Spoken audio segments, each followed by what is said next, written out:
রোনালদোর ভক্তদের জন্য ব্রেকিং নিউজ। কোয়ার্টার ফাইনাল বাঁচিয়ে রাখার স্বপ্ন নিয়ে মাঠে নেমেছিল পর্তুগাল। সেই ম্যাচে ফ্লান্টিক মিস করলেন CR7। বিস্তারিত জানতে ভিডিওটা শেষ পর্যন্ত দেখুন।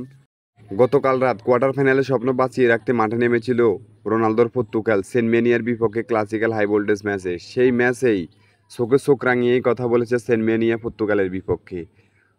গুরুত্বপূর্ণ হাই ভোল্টেজ ম্যাচটিতে দুর্দান্ত খেলেছে দু দলই, তবে সুন্দর একটি সুযোগ পায় পর্তুগাল।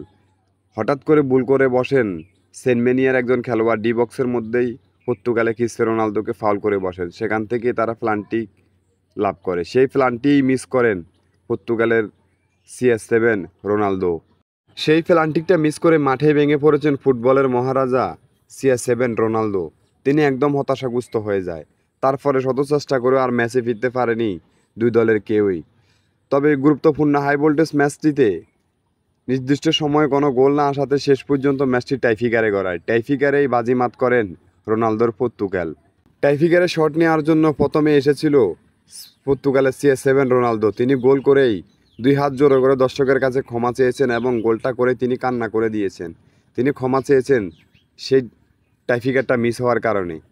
তবে সেখানেই বাজিমাত করেন পর্তুগালের গোলকিপার দিয়াগো কসবা। তিনি সেন্টমেনিয়ার 3টি শট নিয়েছেন, 3টি শটে রুখে দিয়েছেন এবং ইতিহাস করেছেন। হ্যাটট্রিক করেছেন তিনি 3টি গোল ফিরিয়ে দিয়ে, আর দলটাকে জিতিয়ে নিয়েছেন।